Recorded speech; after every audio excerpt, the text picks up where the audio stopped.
You think you know the story of the Americas before the ships arrived?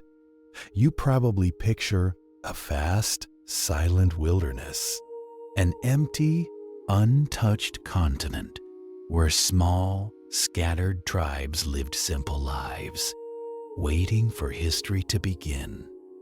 But what if everything you learned was fundamentally wrong?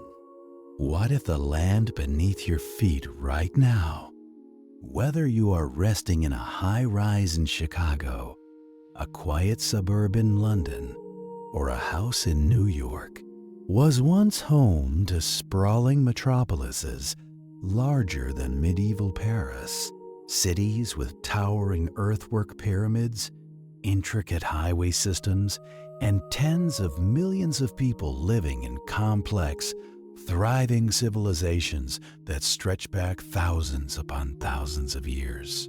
The truth is, the history of this land is not a story of an empty frontier. It is a story of ancient empires, incredible survival, and a world so magnificent and harsh that it has been deliberately forgotten. Hello, I am Edward. Welcome to History Undercovers, where we explore the darker, forgotten corners of the past to help you find peace in the present. Tonight, we're going to travel back across thousands of years to uncover the true, hidden history of the ancient Americas. But before we step into the freezing winds of the Ice Age and the shadowed forests of the ancient world, I want you to take a moment to appreciate exactly where you are right now. Close your eyes. Feel the heavy, comforting weight of your blankets pressing down on you. They are a shield against the world outside. The air beyond your window might be cold. The night might be dark and demanding. But in this room, you are perfectly safe. You are warm. Let your shoulders sink deeper into the mattress. Release the tension in your jaw, the tightness in your neck. You do not need to fight the elements tonight. You do not need to survive the brutal winter or walk through the freezing mud. You only need to rest. As you listen to the echoes of a harsh and unforgiving past, let the contrast of their struggle pull you deeper into a heavy, peaceful sleep. Breathe in the quiet of your room. Breathe out the exhaustion of your day. Let the darkness wrap around you like a heavy, velvet cloak. Imagine opening your eyes to a world locked in ice. The year is not 1492. It is 20,000 years ago. The world is in the grip of the last great ice age, and you are standing on a vast, frozen steppe that bridges the gap between Asia and North America. This is Beringia. The wind here is not just cold. It is a physical force. It howls across the treeless plains, carrying tiny, sharp crystals of ice that bite into any exposed skin. You feel the deep, bone-aching chill seeping through the thick layers of animal hide you wear. Your breath forms thick white clouds in the freezing air, crystallizing almost instantly on the edges of your fur hood. The sky above is a pale bruised purple, heavy with the promise of more snow. The landscape is desolate, covered in a tough, frost-hardened grass that crunches loudly beneath your leather-wrapped boots. There are no cities here yet. There are no roads. There is only the vast, overwhelming power of nature. To survive in this place requires a relentless, exhausting kind of strength. Your hands are numb, your muscles ache from the constant shivering, and the absolute darkness of the long winter night is always creeping closer.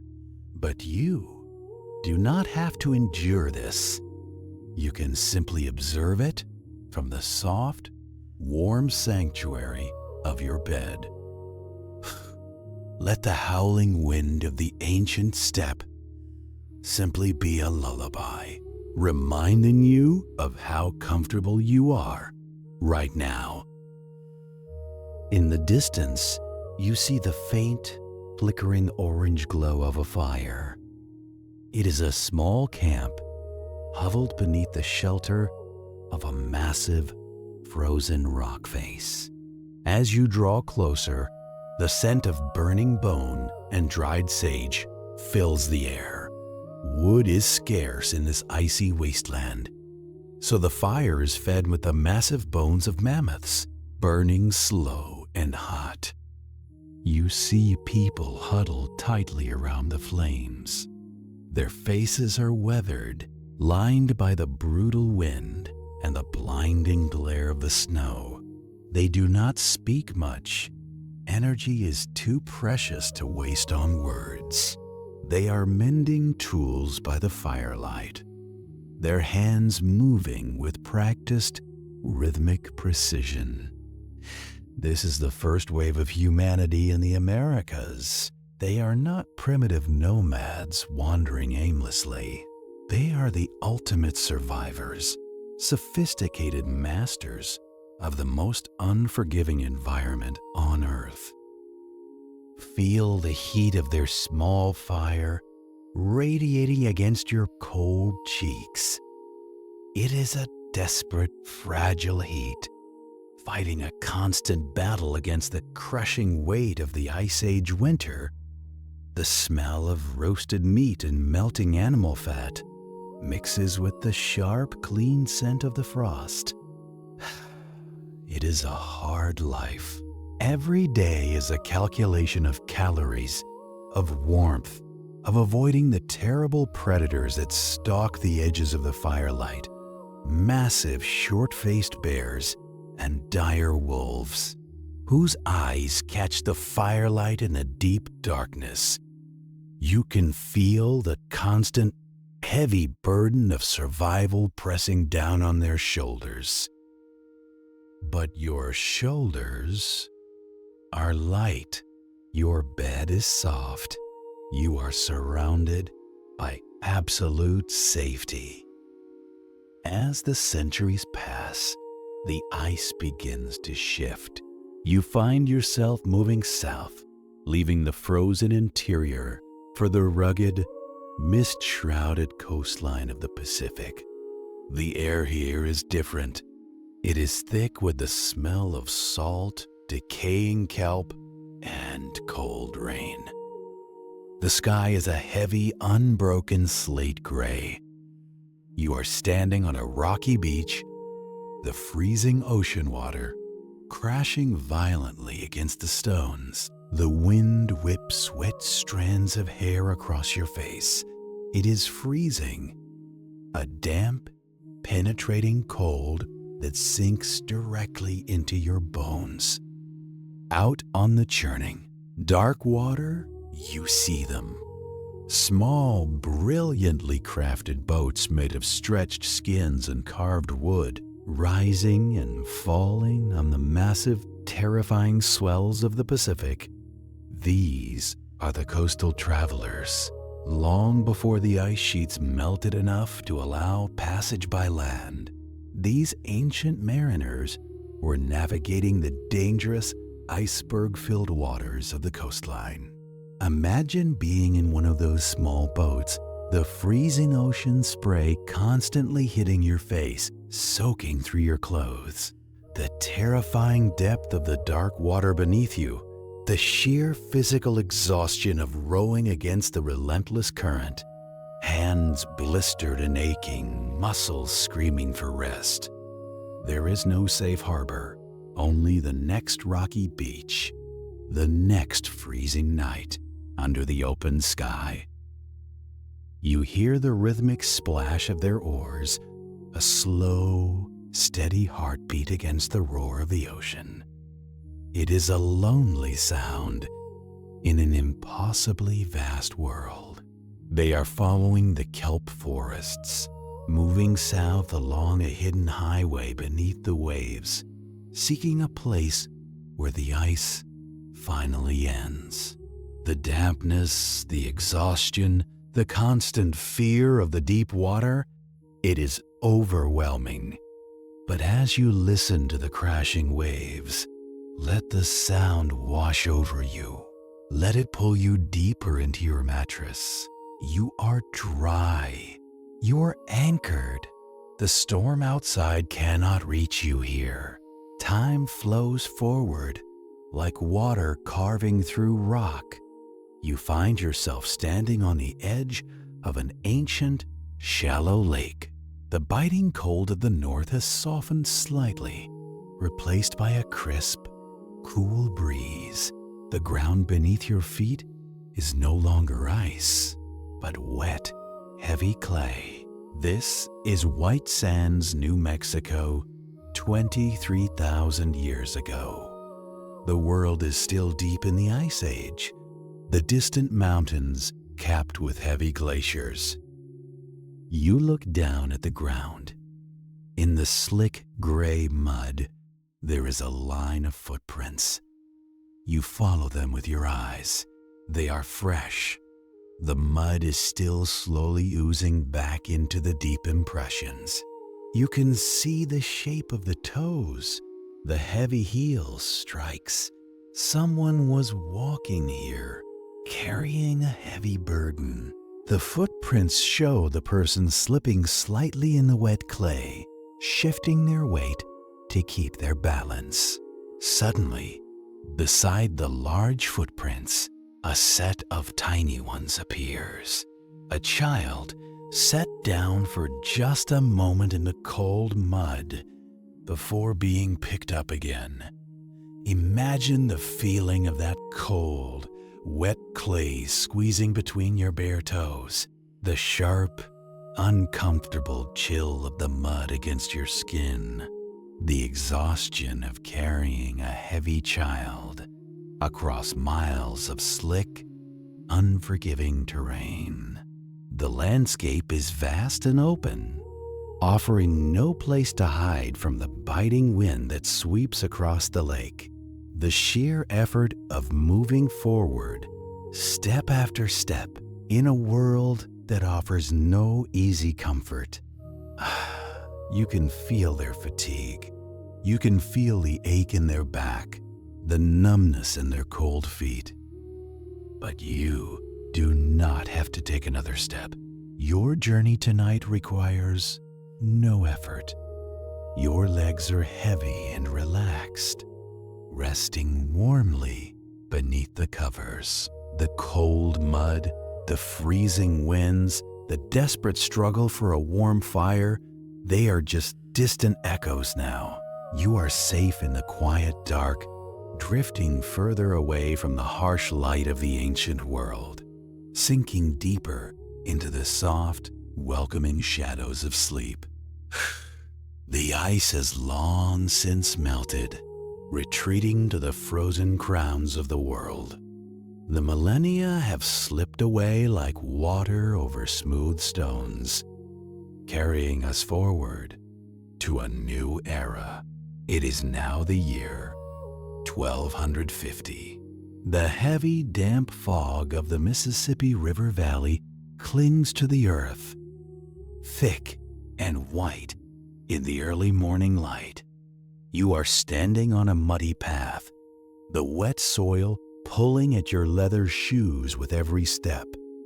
The air here is incredibly heavy, saturated with moisture that seeps into your clothes, making them feel heavy and cold against your skin.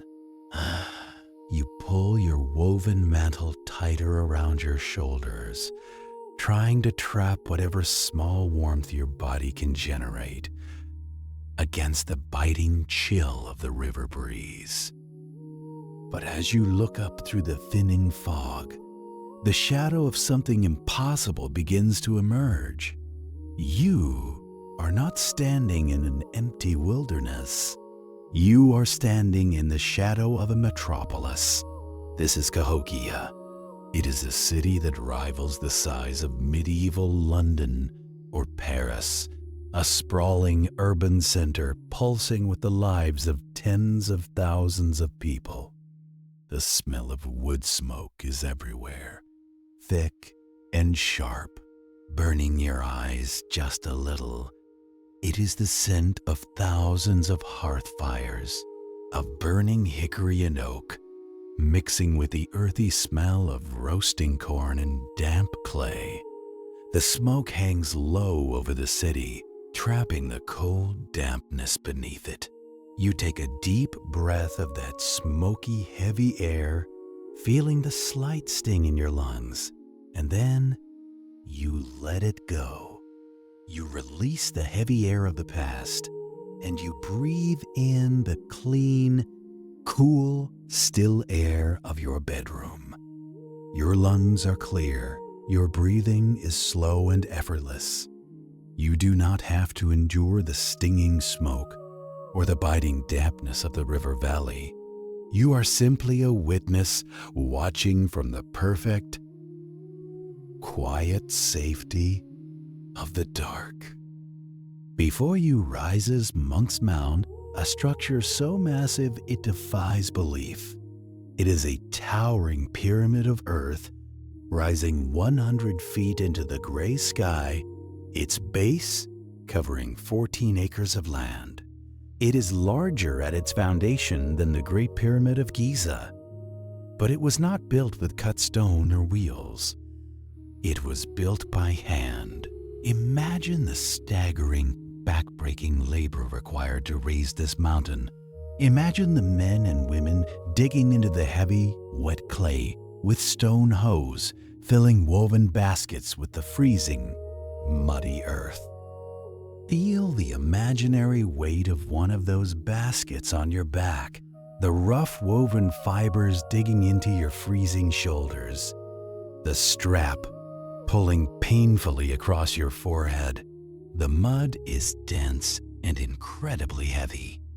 Your boots slip in the slick clay as you struggle up the steep incline of the mound. Your muscles burn. Your spine aches with a dull, constant throb that never truly goes away. Day or night, generation after generation, millions upon millions of baskets of earth, carried through the freezing rain and the sweltering heat to build a monument to their gods and their leaders.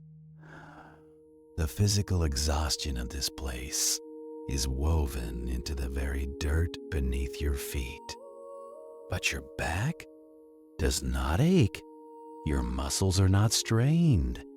As you imagine the crushing weight of those baskets of wet earth, let the contrast pull you deeper into your bed. Feel how your mattress supports your spine perfectly. There is no heavy burden on your shoulders. Gravity is not your enemy tonight. It is a gentle hand, pressing you softly down into the sheets, inviting you to let go of all your waking burdens. The city around you is overwhelmingly loud. It is the chaotic, overlapping noise of civilization. Dogs are barking in the distance. You hear the rhythmic, repetitive thud of stone tools chipping away at wood, the sharp cracking of flint. Thousands of voices blend into a low, constant roar of haggling traders, shouting children, and working artisans. People have come from hundreds of miles away, traveling down the great rivers in hollowed-out canoes, bringing copper from the frozen northern lakes, bright shells from the southern Gulf, and rare minerals from the distant mountains. It is a place of relentless commerce and constant, exhausting motion. There is no quiet here. There is no privacy. You walk past the tightly packed houses. They are built of wooden poles woven with river cane, coated in a thick layer of mud plaster. Step inside one of them in your mind. It is dark, illuminated only by the dim, flickering light of a central fire pit. The air is stifling, thick with smoke that has nowhere to escape, and the smell of old furs and unwashed bodies. The wind outside rattles the thatched roof, and drafts of cold air slice through the cracks in the mud walls. When night falls, the people here will sleep on thin, woven reed mats laid directly over the hard, packed earth. The deep chill of the ground will seep into their bones as they try to rest, huddled together for warmth. Think of that hard, freezing floor. Think of the cold drafts cutting through the darkness and the stinging smoke that makes it hard to keep your eyes closed. And now, feel the incredible softness beneath you. Your bed is raised high above the cold ground. Your blankets are thick, trapping your body heat perfectly. There are no drafts here, no bitter winds rattling your walls. The silence of your room is a luxury that the ancient city dwellers could never even imagine. Let that silence wrap around you, drowning out the chaotic noise of the crowded ancient streets. On the western edge of the city stands a massive circle of thick wooden posts, looming like silent giants in the mist. This is Woodhenge. It is not just a monument, it is a complex astronomical observatory. The priests of Cahokia stand here, in the bitter, freezing dark of the winter solstice, waiting for the sun to rise. Imagine standing with them. The temperature has plummeted perfectly close to freezing. Your feet, wrapped only in thin leather, are completely numb.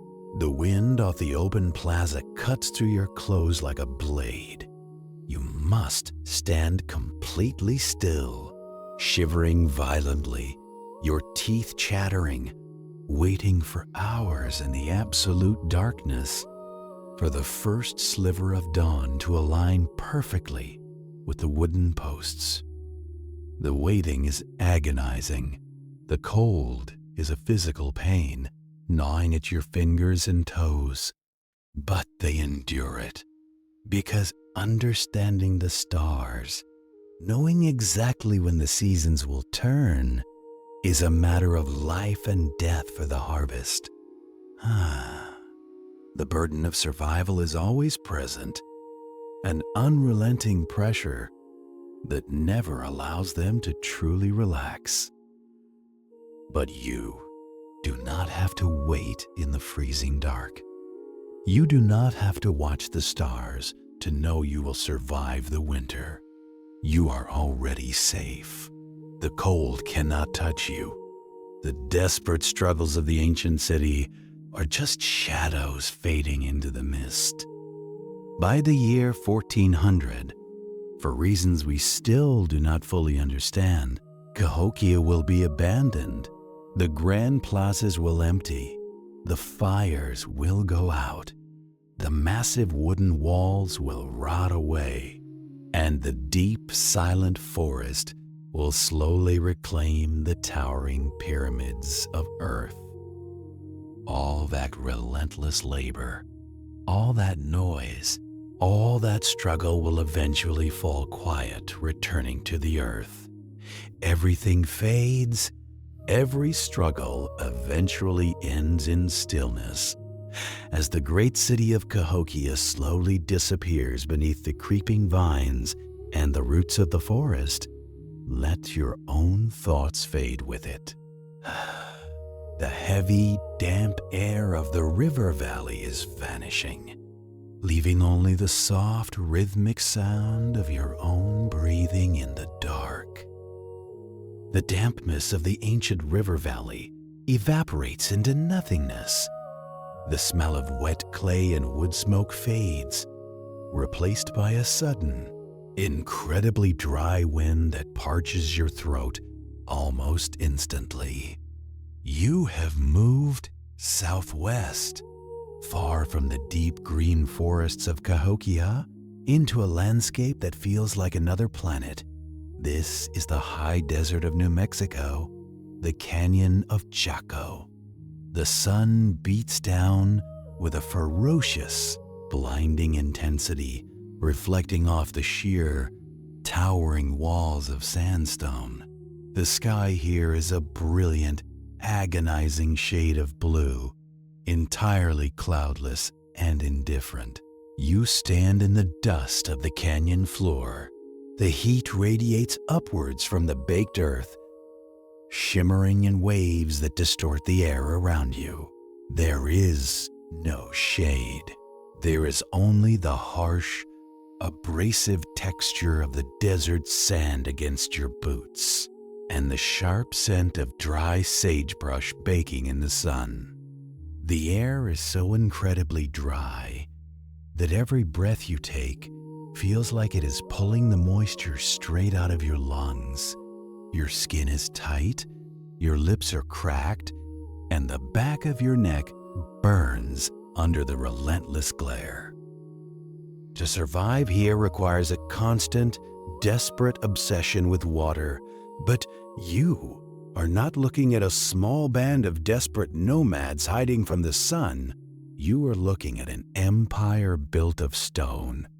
The walls rise against the canyon walls like enormous golden fortresses. These are the great houses of the ancestral Puebloans, massive multi-story complexes with hundreds of rooms built from carefully cut sandstone blocks. This is a civilization constructing monumental architecture in a landscape that actively fights human survival at every turn. Approach one of the massive stone walls of Pueblo Bonito. The sun has baked the surface until it is hot to the touch. Run your fingers over the rough, dusty surface. You can feel the incredible weight of the structure, the precise, mathematical fit of the stones that were layered by hand without the help of beasts of burden or metal tools. It is magnificent, but it is deeply, profoundly exhausting to comprehend. Look closer at the roof above you. The massive wooden beams spanning the wide rooms, some weighing hundreds of pounds. But look around you. There are no trees here. There is only dust and scrub brush. To build this place, people had to travel on foot to forests 50 miles away across the brutally hot desert. Imagine the labor of cutting down a massive ponderosa pine using only stone axes. Imagine the raw, bleeding blisters on your hands as you chop away at the hard wood in the sweltering heat. And then the impossible task begins. You must haul this massive, crushing log 50 miles across the burning sand, lifting it over rocky outcroppings and through deep, treacherous arroyos with no wheels, no carts, only the exhausted muscle of your people. Your legs tremble at the thought of that journey, the terrible weight of the log pressing down on your bruised shoulder, the desperate thirst clawing at your throat as the sun beats down relentlessly, hour after hour, day after day, the dust coating your face, mixing with your sweat, making it hard to breathe. The agonizing, slow progress across an empty, unforgiving wasteland. It is a level of physical suffering that is almost impossible to imagine. But you do not have to carry that weight. as you picture the staggering exhaustion of those ancient builders hauling timber across the burning desert. Let that image simply wash over you, a heavy wave crashing onto a quiet shore. Feel the soft, weightless comfort of your blankets. Your shoulders are completely free. You do not need to walk 50 miles for a single log. You do not need to fight the desert to build a shelter. Your shelter is already built.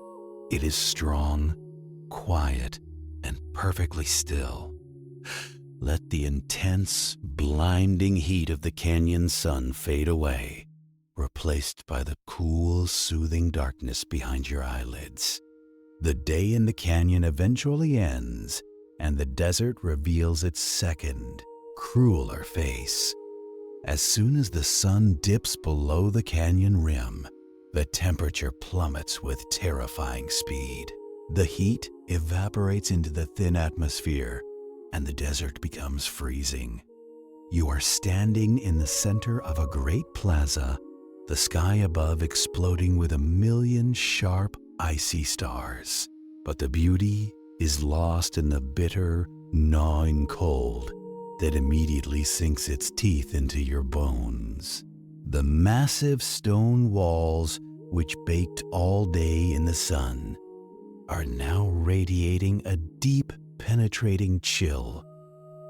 You find your way down into a kiva, one of the massive, circular, subterranean ceremonial chambers.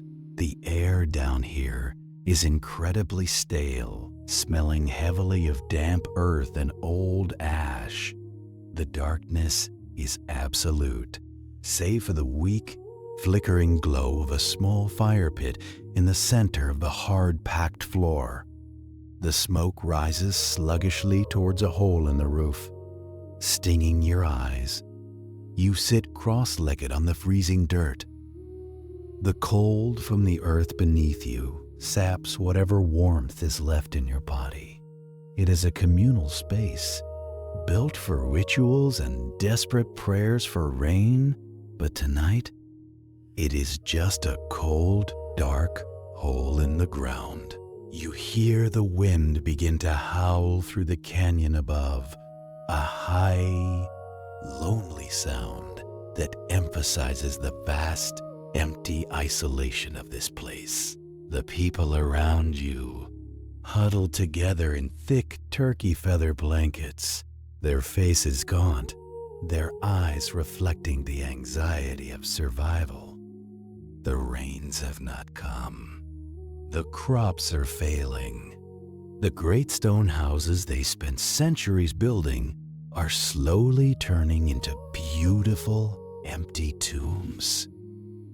Think of the bitter cold of that subterranean dirt floor pressing against your back. Think of the stale, smoky air and the gnawing hunger of a failing harvest. Feel the fear of the dark canyon winter closing in. And then, intentionally, release it.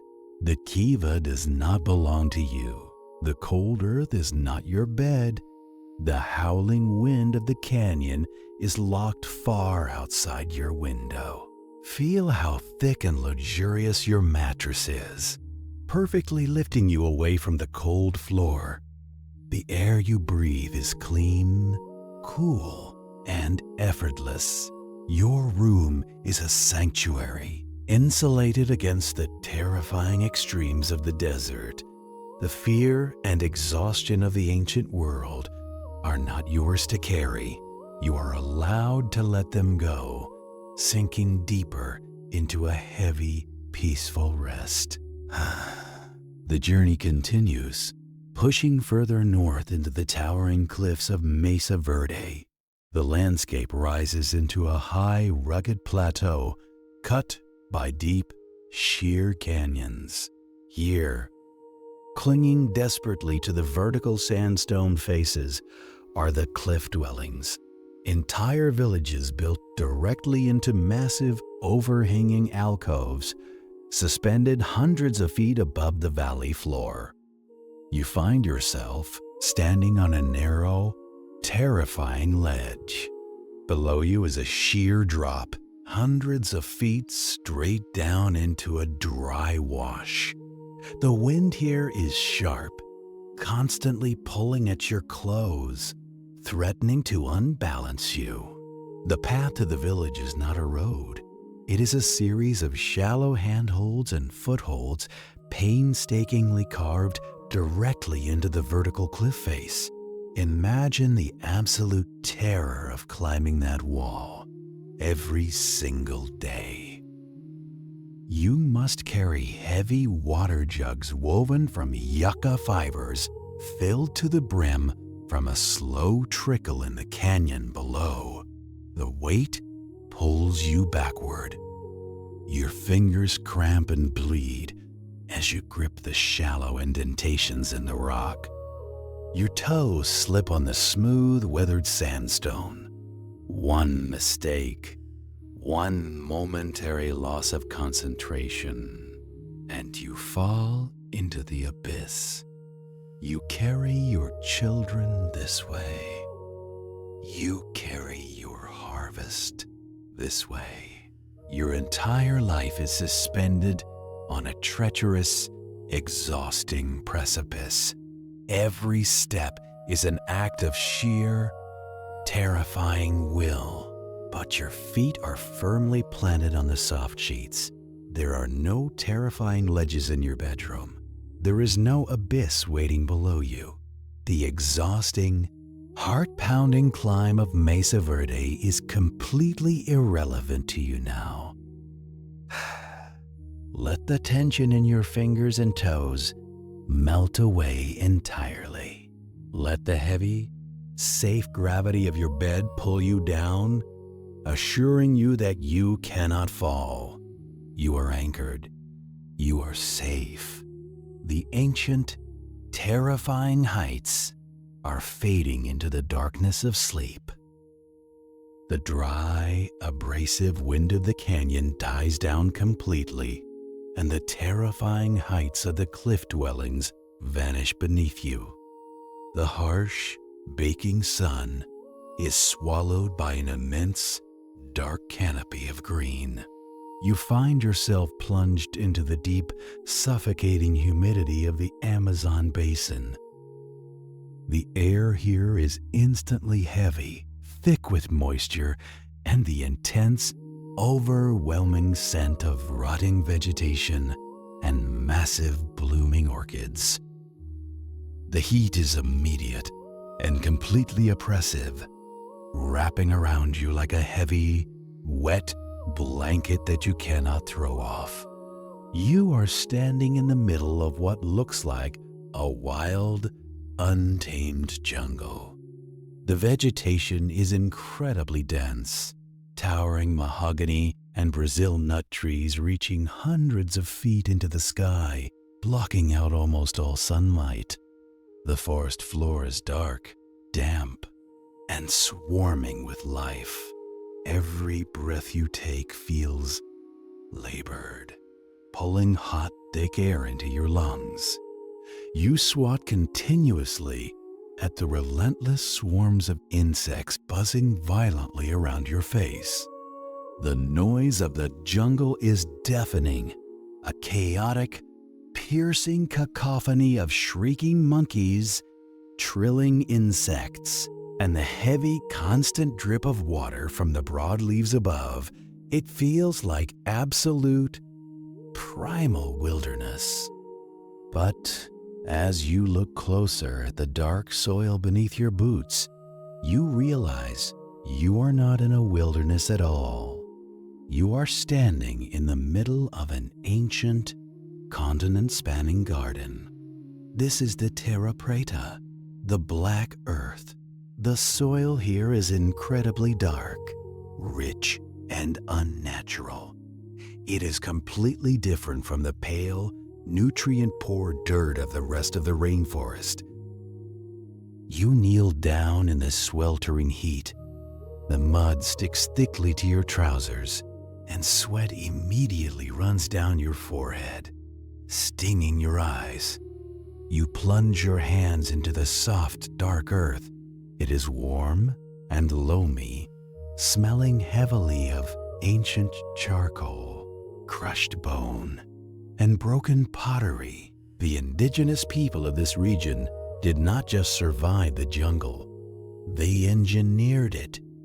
For thousands of years, they systematically created this super soil, turning the hostile, acidic rainforest floor into a thriving agricultural network the size of a modern country.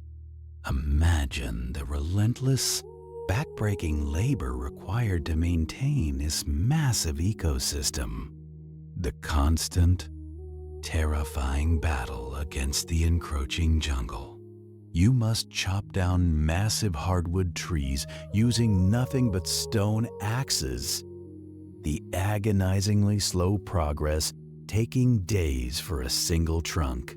You must burn the wood to create the exact, slow smoldering charcoal needed for the soil, standing close to the intense, suffocating heat of the fires while the tropical sun beats down on your back. Then, you must haul heavy baskets of rotting organic matter, human waste, and animal bones through the thick, stinging underbrush, mixing it painfully into the soil by hand. The effort is completely exhausting. The heat is inescapable, turning every movement into a grueling test of endurance. There is no cool breeze. There is no clean water. There is only the constant demanding cycle of chopping, burning, hauling, and planting in an environment that constantly tries to swallow you whole. Feel the imaginary weight of that wet, heavy charcoal clinging to your blistered hands. Feel the thick, suffocating humidity pressing against your chest, making it hard to breathe deeply. The sheer physical exhaustion of fighting the jungle every single day of your life is embedded in this dark soil. But you do not have to fight the jungle tonight. You are not trapped in the suffocating heat of the Amazon. You are lying in a perfectly climate-controlled room. The air around you is cool and crisp, completely free of the heavy dampness of the rainforest. Your breathing is slow and easy. Your hands are clean and resting comfortably at your sides. The overwhelming, chaotic noise of the jungle, the insects, the shrieking monkeys, the terrifying crash of falling trees is entirely silenced. Let the contrast of that ancient, exhausting labor pull you deeper into your mattress. You do not need to build soil from bone and charcoal. You do not need to fight for every inch of land. The heavy, dark earth of the Amazon is sinking away, taking the oppressive heat and the stinging insects with it. Your bed is cool. Your room is incredibly quiet. The desperate, sweaty struggle of the terra preta builders is just a distant memory now, irrelevant to your perfect peace. The stifling humidity suddenly breaks, replaced by a cool, crisp autumn breeze. The dark canopy of the jungle recedes, and you are standing on a high, grassy bluff overlooking a winding creek.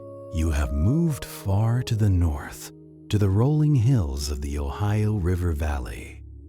The sky is a pale, clear blue, and the leaves on the massive oak and hickory trees are turning brilliant shades of red and gold. But the landscape before you is completely unnatural. You are standing on the edge of the Great Serpent Mound. It is a massive earthwork stretching over 1,000 feet along the clifftop, shaped perfectly like an enormous undulating snake. The coils are massive, thick mounds of packed earth and yellow clay, curving back and forth with incredible mathematical precision. The head of the serpent is perfectly aligned with the sunset of the summer solstice. The scale of it is staggering, but just like the towering pyramids of Cahokia, it was built entirely by hand. The Hopewell people who constructed these massive earthworks across the continent were not simple wanderers. They were landscape architects, moving millions of tons of earth to carve their cosmology directly into the planet. Picture the grueling, repetitive labor required to build this massive serpent. The cold autumn rain turning the clay into thick, impossibly heavy mud that suction cups to your feet. The stinging wind biting your hands as you carry endless, heavy baskets of dirt from the river bed below, struggling up the steep, slippery bluff. Your back aches with a deep, dull pain that you have learned to ignore. The work is slow, tedious, and physically demanding. You must pack the wet clay tightly by stomping on it with bare, freezing feet for hours, ensuring the mounds will stand against the brutal winters to come. The effort is monumental, a massive, coordinated effort of thousands of exhausted people over generations. The quiet of your room is absolute, but the journey is not yet over. The continent you are exploring is incredibly vast, and its extremes are punishing. The autumn breeze of the Ohio Valley suddenly turns vicious. The temperature plummets so fast, it steals the breath from your lungs. The blue sky is swallowed by a bruised, heavy, slate-gray storm front. You are standing in the deep, ancient forests of the Northeast, in the heart of Haudenosaunee territory, just as the brutal winter of the 15th century descends. It is not just snow. It is a blinding, screaming blizzard. The wind tears through the bare branches of the towering elm and hickory trees, a high, terrifying shriek that drowns out every other sound. The air is so incredibly cold that it hurts to inhale, the frozen moisture instantly crystallizing inside your nose and throat. You are thigh-deep in heavy, packed snow, the icy wetness biting right through the thick leather of your leggings. Every step is an exhausting, desperate battle against the weight of the drifts. Your muscles burn. Your toes are entirely numb. The terrifying, creeping sensation of frostbite threatening your extremities. Through the blinding whiteout, you see the dark, massive shape of a longhouse. It is a colossal structure, over 100 feet long, built entirely of curved saplings and covered in thick sheets of elm bark. You push through the heavy animal hides hanging over the doorway and step inside. The contrast is immediate, but it is not the comfort of a modern home. The air inside the lone house is stifling, thick with the overwhelming, eye-watering smoke of a dozen different hearth fires burning down the central corridor. The heat is uneven, blistering hot if you stand too close to the flames, but freezing cold if you move just a few feet away toward the bark walls, where the bitter wind finds every tiny crack. The smell is incredibly heavy, a dense, pungent mixture of cured tobacco, dried venison, old wood smoke, and the unwashed wool and fur of 50 people crowded together for survival. Imagine living out the 5 longest, darkest months of the year in this narrow, smoky tunnel. You are sitting on a low wooden platform covered in mats, your knees pulled tight to your chest. Your eyes are constantly red and stinging from the poor ventilation. There is no escaping the coughing of your neighbors, the crying of infants, the sheer, crushing claustrophobia of being trapped indoors while the blizzard rages outside for weeks on end. You must constantly tend the fire, chopping the heavy frozen wood, your hands cracked and bleeding from the cold, knowing that if the fire dies, the absolute freeze of the Canadian winter will claim you all. Think of that heavy, stinging smoke filling your lungs. Think of the bone-deep chill creeping in from the bark walls, the hard wooden platform beneath your aching back, the sheer endurance required just to see the spring. And now, as you feel the imaginary sting of that wood smoke, take a slow, deep breath of the air in your room. It is perfectly clean. It is clear and cool. There is no smoke burning your eyes. There is no freezing wind rattling the walls of your sanctuary. You do not need to huddle around a desperate fire or sleep on a hard wooden bench. Your mattress is incredibly soft, yielding perfectly to the weight of your body. The heavy, claustrophobic air of the ancient longhouse is dissolving, blowing away into the snowy night, leaving you completely alone and completely safe in the dark. The freezing blizzard of the Northeast melts away, but the dampness remains. It grows heavier, saltier. The smell of wood smoke is replaced by the overwhelming pungent scent of fish oil, drying kelp, and wet cedar. You are standing on the extreme northwestern edge of the continent, on the rugged, storm-battered coast of the Olympic Peninsula. You are in the territory of the Maka people, and the winter storms of the Pacific are rolling in. Here, it does not snow. It simply rains. It rains with a relentless, crushing intensity. You are standing on a rocky beach, the dark, furious ocean churning violently, hurling massive, freezing waves against the shore. The wind is a continuous, howling gale, sometimes reaching 40 miles an hour, driving the freezing rain sideways, so hard it feels like tiny needles striking your face. You are completely soaked.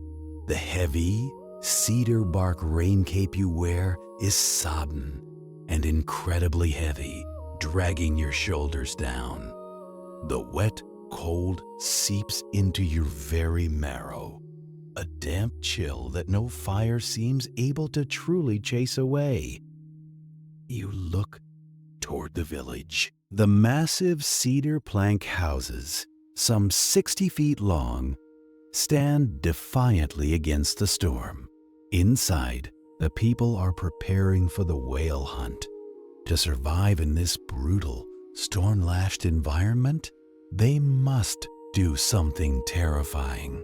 They must paddle out into that furious, freezing ocean in carved wooden canoes to hunt massive gray whales using only harpoons and sealskin floats. Imagine the sheer physical terror of that endeavor. The freezing rain blinding you as the canoe pitches violently over 20-foot swells. The numbing cold of the ocean spray soaking you to the skin. The exhaustion in your arms as you paddle against the churning current. Your muscles screaming for rest that you cannot give them. The overwhelming, crushing power of the dark water beneath you, and the knowledge that one wrong move, one capsized boat, means an agonizing death in the freezing depths. It is a life defined by the terrifying power of the sea, the constant dampness, the heavy smell of whale oil that permeates every piece of clothing, the roaring of the wind that never, ever stops. You can feel the heavy, sodden weight of that cedar rain cape pulling you down. You can feel the exhausting, relentless pounding of the rain. But you do not have to go out into the storm. You are not on a fragile wooden boat in the dark, freezing ocean. As you hear the imaginary roar of the Pacific wind, let it be nothing more than a white noise machine, a sound to deepen your sleep. Feel how perfectly dry you are. Your blankets are light, warm, and comforting. The terrifying depths of the ocean are thousands of miles away. The heavy, wet cedar and the stinging rain cannot touch you here. Let the tension in your arms completely relax. You do not have to row. You only have to drift. The roar of the ocean fades, replaced by a silence so profound it makes your ears ring. The heavy, wet air vanishes. Suddenly, you are gasping for breath. The air is incredibly thin, sharp, and freezing cold. You have traveled far to the south, high into the jagged, impossible peaks of the Andes Mountains. You are standing at an altitude of over 11,000 feet on the legendary trails of the Inca Empire. The sun is blindingly bright, casting harsh, black shadows across the barren, rocky landscape, but there is no warmth in it. The wind cuts across the high peaks like a razor, but the most terrifying thing is the lack of oxygen. Every single breath is a desperate struggle. Your chest heaves, but your lungs feel empty. A dull, heavy ache begins to pound at the base of your skull, the relentless, sickening pressure of altitude sickness. The soroche. Your legs feel like they are made of lead. The simple act of putting one foot in front of the other requires monumental, exhausting effort. You look at the path ahead. It is a narrow ribbon of stone carved directly into the side of a sheer, terrifying precipice. To your right, the mountain rises straight up. To your left, a drop of thousands of feet into a dark, shadowed valley. And along this impossible, terrifying path, the people of the Andes are moving massive multi-ton blocks of andesite stone to build their citadels in the clouds. Imagine the sheer agony of that labor. You are hauling a massive stone over the uneven, treacherous path. The rough ropes burn and tear at your blistered hands. Your heart hammers violently against your ribs, desperately trying to pump oxygen through your starving blood. Your head spins with dizzying nausea.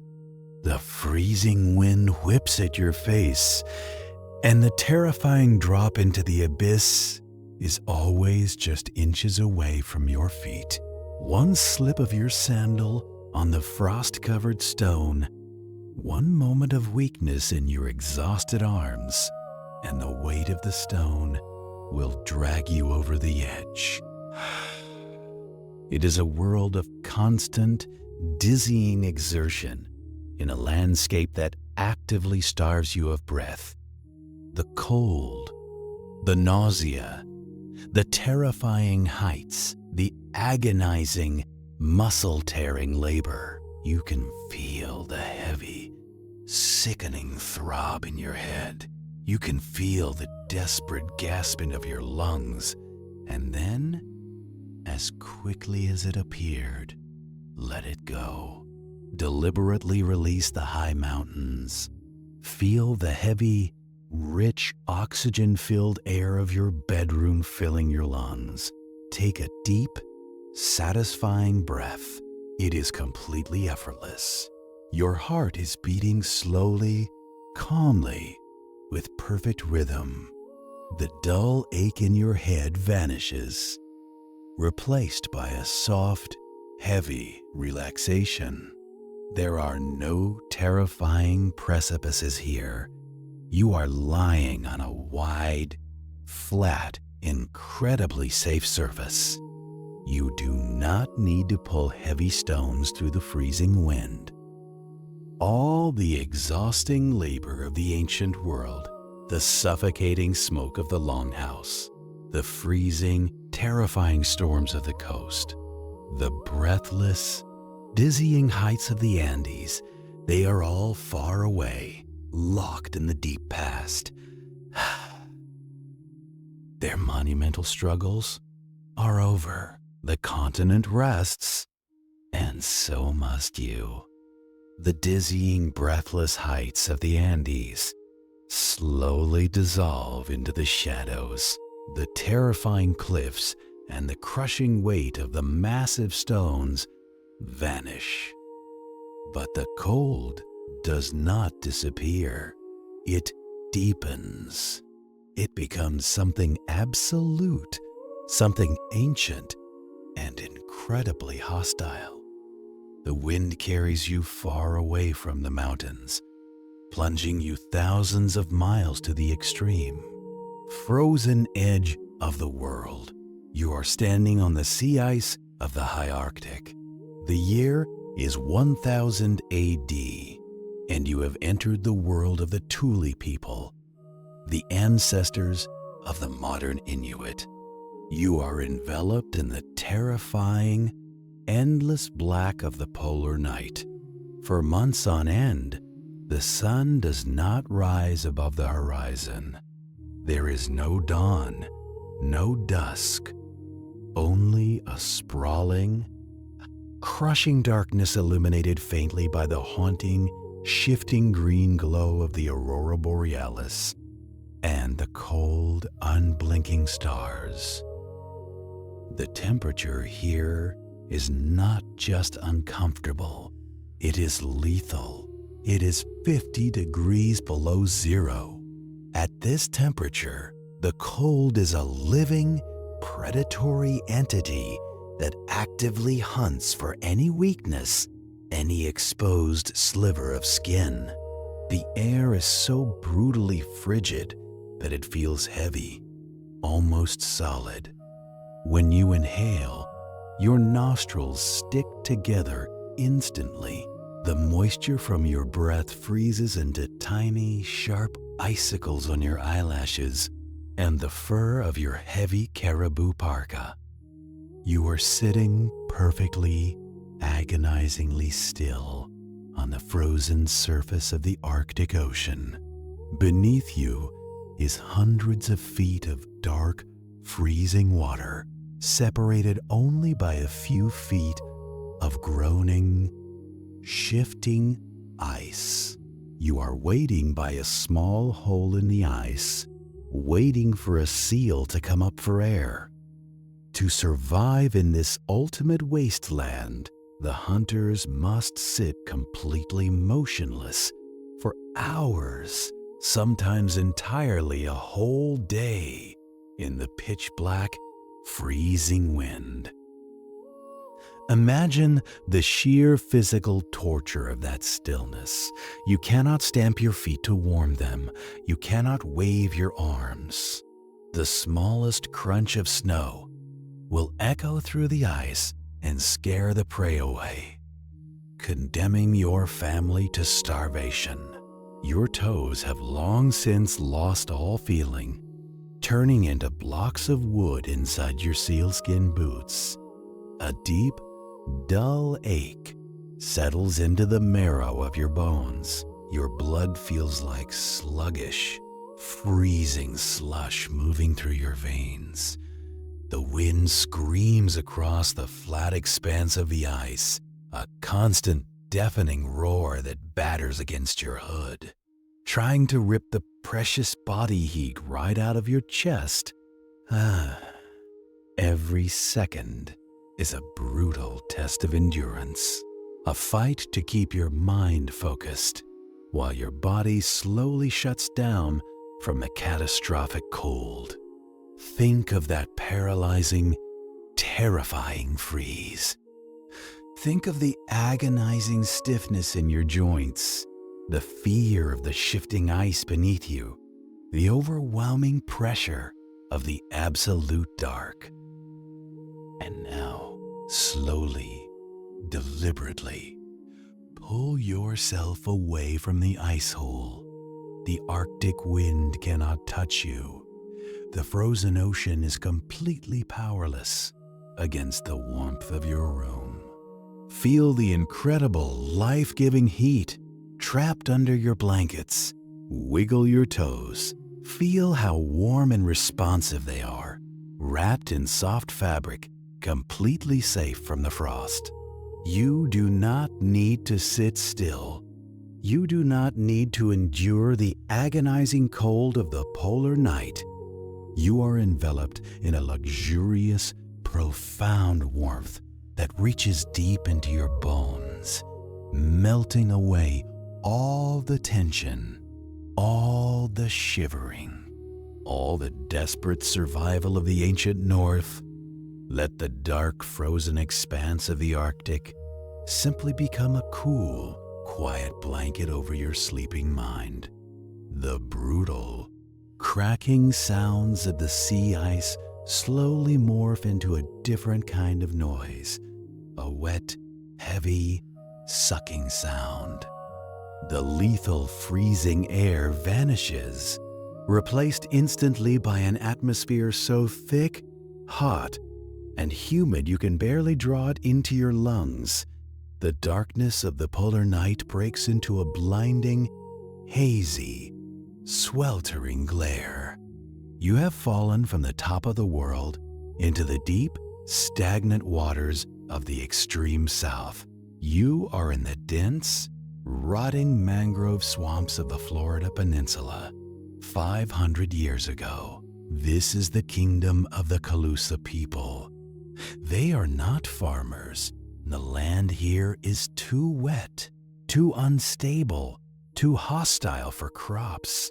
Instead, they are the engineers of the swamps, building massive artificial island cities entirely out of millions upon millions of oyster and conch shells. You are standing waist deep in the murky, slow-moving water of an estuary. The heat of the tropical sun beats down on the top of your head like a physical weight baking your shoulders.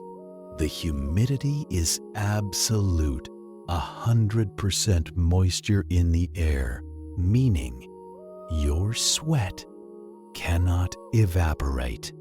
It simply runs down your face, stinging your eyes and mixing with the incredibly foul, sulfurous smell of decaying marsh gas and rotting fish.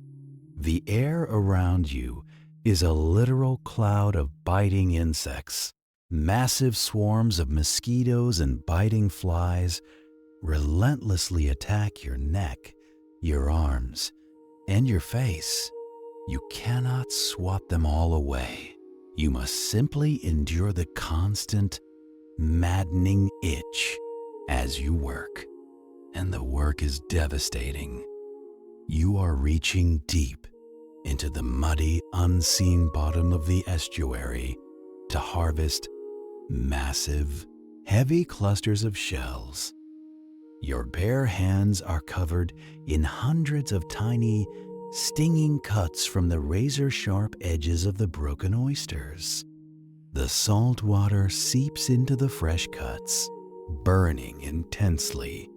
You must pull these heavy, muddy baskets of shells out of the sucking mud, haul them up the slippery banks, and pile them higher and higher to build the foundations of your city. Imagine the relentless exhaustion of moving thousands of pounds of wet shells while standing in a hot, rotting swamp. Your legs are covered in thick, dark mud that feels like glue, dragging you down with every step. You cannot sit down to rest. There is no dry land. Only the jagged, painful mounds of shells that cut into your skin. The air is so thick it feels like breathing through a wet wool blanket. The constant, high-pitched whine of the mosquitoes is a psychological torture that never ceases. It is an environment that aggressively tries to consume human life, slowly wearing you down with heat, disease, and back-breaking labor. Feel the imaginary sting of the salt water in those cuts. Feel the oppressive, heavy heat pressing down on your chest, the unbearable itch, the heavy mud pulling at your tired legs, the sharp, painful ground beneath your feet. But you do not have to build a city of shells. Your bed is not made of jagged oysters. It is incredibly soft, perfectly smooth, and beautifully dry. There are no insects here. The air is beautifully cool and perfectly conditioned. There is no stinging salt water, no heavy rotting mud. Let the oppressive heat of the ancient swamp drain out of your body. Feel your skin cool down. Feel your breathing become light and easy. You are thousands of miles and hundreds of years away from that exhausting labor. The swamps and the biting flies fade into nothingness, leaving you in perfect, immaculate comfort. The suffocating, rotting heat of the Florida swamps evaporates, pulled away by a dry, relentless wind that carries the scent of dust and ancient stone. The hazy, humid glare of the sun sharpens into a piercing, unforgiving brightness. You find yourself plunged into an entirely different kind of extremity.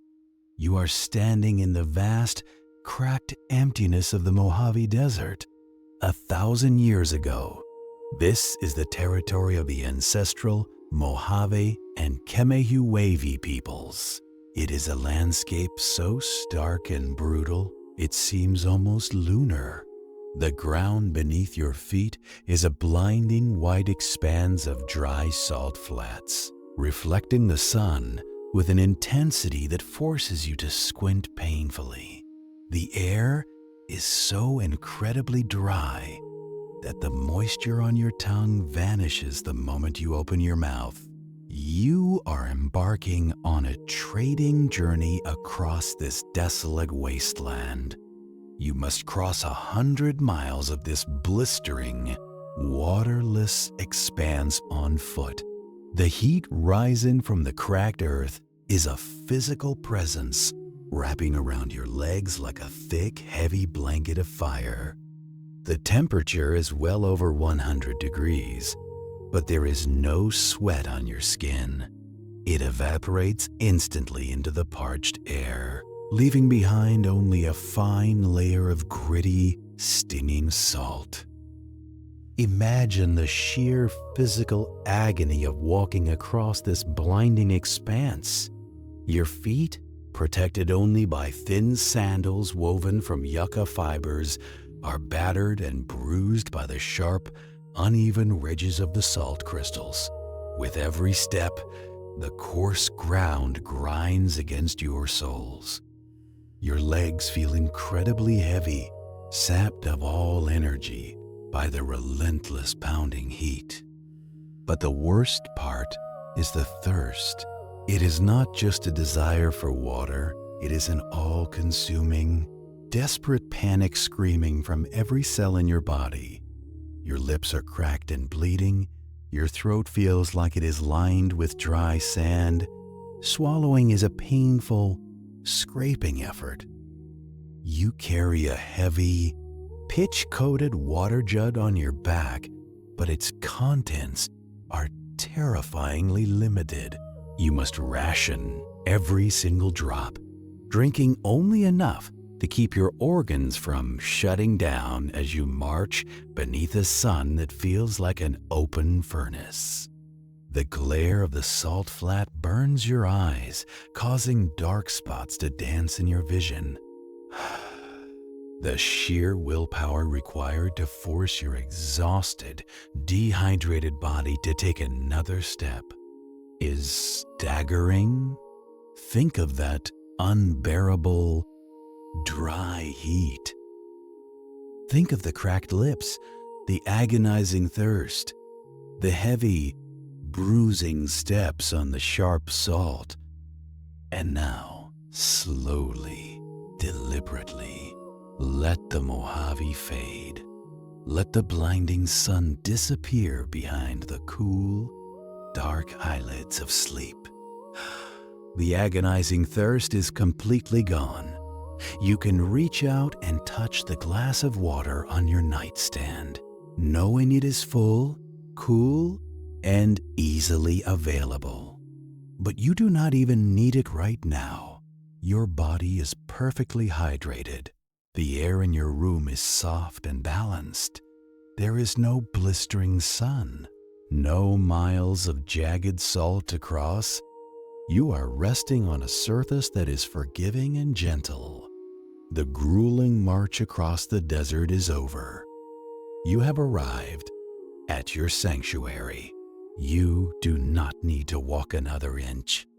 The blistering heat of the salt flats finally breaks, replaced by a sudden, heavy, plunging sensation.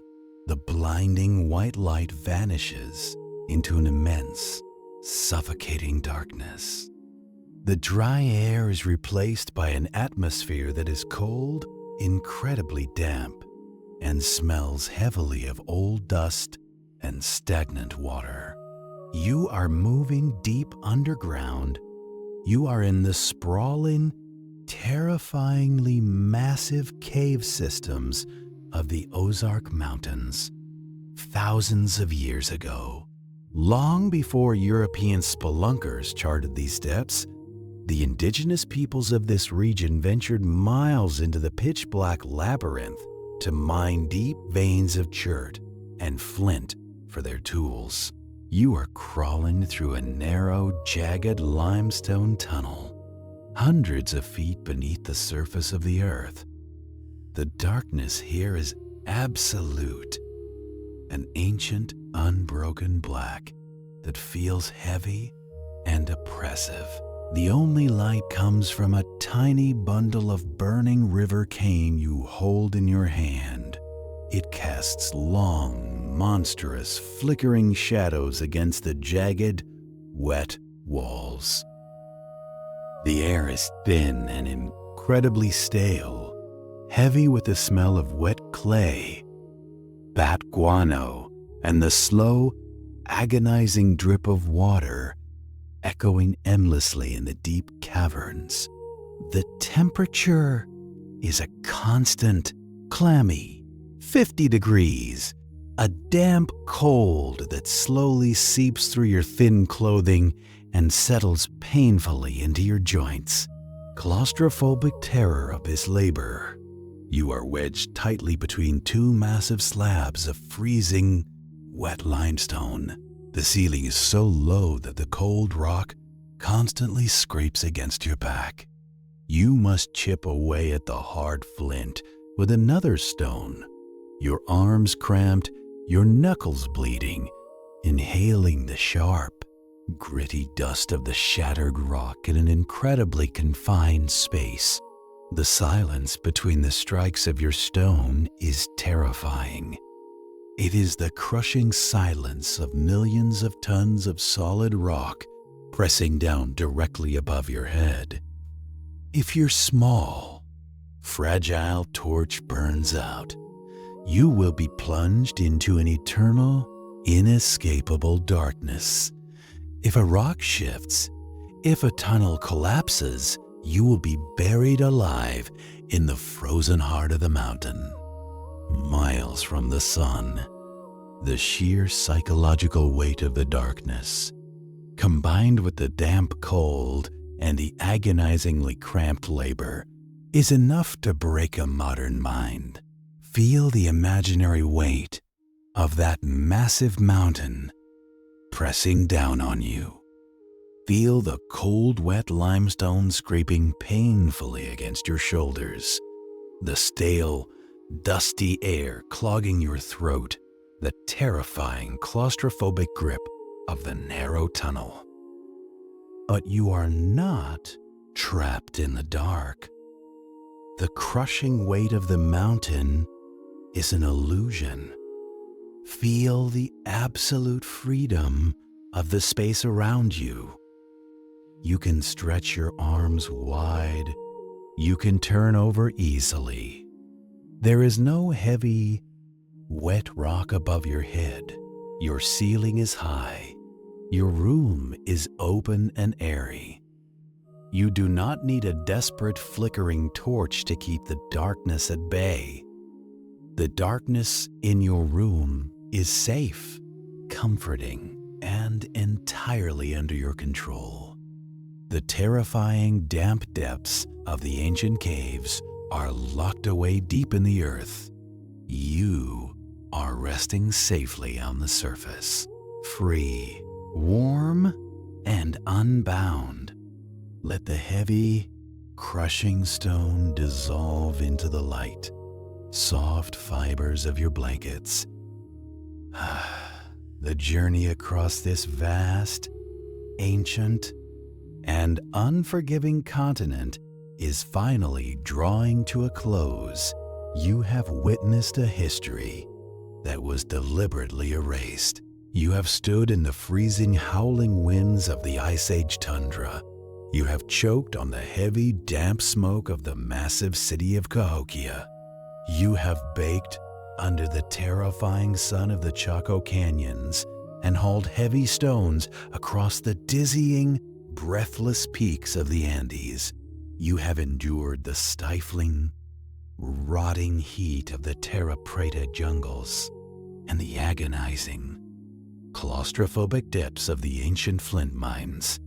You have seen a world that was not an empty wilderness, but a continent teeming with tens of millions of people who survived, built, and thrived in the most brutal, exhausting environments on Earth. Their lives were defined by monumental physical labor, by the constant, relentless battle against the cold, the heat, the oceans, and the mountains. Their endurance was staggering. But their struggles are ancient history. The cities are empty. The heavy baskets of earth have been set down. The fires in the longhouses have burned out. The massive, exhausting machinery of survival has finally come to a complete, permanent stop. And as the ancient continent falls quiet, so too does your mind. The brutal cold of the past cannot reach you. The blistering heat cannot touch you. The heavy, exhausting labor of those ancient lives is a burden you do not have to carry. You are exactly where you are meant to be. You are safe. You are warm. You are entirely protected from the harsh extremes of the world outside your window. The ancient world is sleeping, hidden beneath the earth. And now it is time for you to join them in the quiet. I am Edward, and I wish you a very deep, very peaceful, and completely undisturbed good night.